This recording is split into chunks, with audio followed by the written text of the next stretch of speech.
Bonjour et bienvenue aux tendances des prix pour le mois de juin. On va commencer par les facteurs haussiers. Aux États-Unis, les exportations de maïs et de soya sont très bonnes, avec un rythme très soutenu.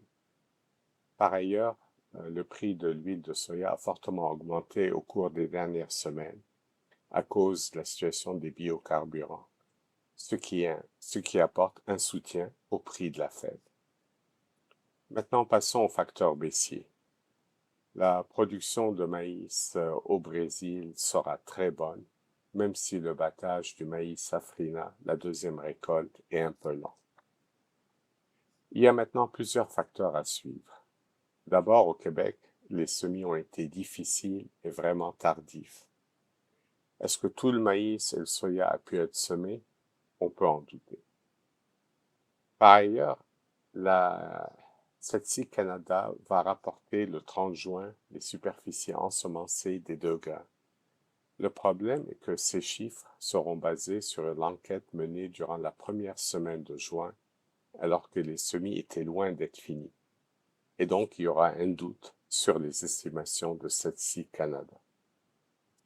Aux États-Unis, par contre, les semis ont été hâtifs et dans de bonnes conditions.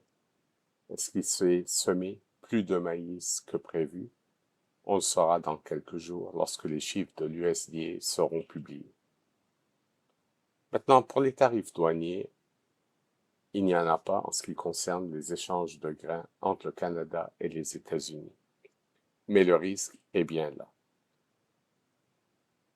Maintenant, notre scénario des prix, il est inchangé pour le soya, il demeure neutre. Par contre, il a changé pour le maïs. Il est maintenant haussier à court terme et baissier à moyen terme.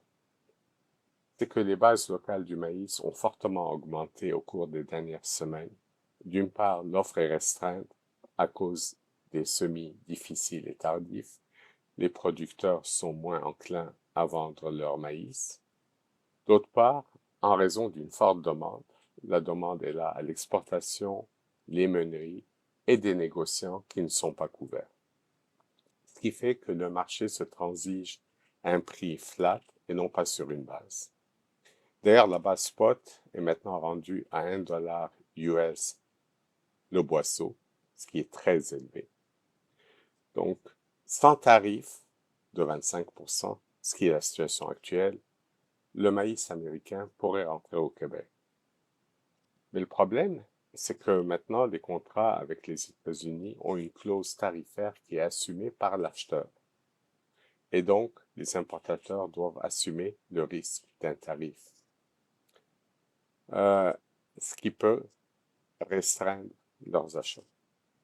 Donc, le prix local du maïs va augmenter soit jusqu'à ce que des importations soient faites et que du maïs rentre, ou bien jusqu'à ce qu'on se rapproche de la nouvelle récolte. Voici ce qui conclut les tendances pour le mois de juin. Au plaisir de vous retrouver en juillet.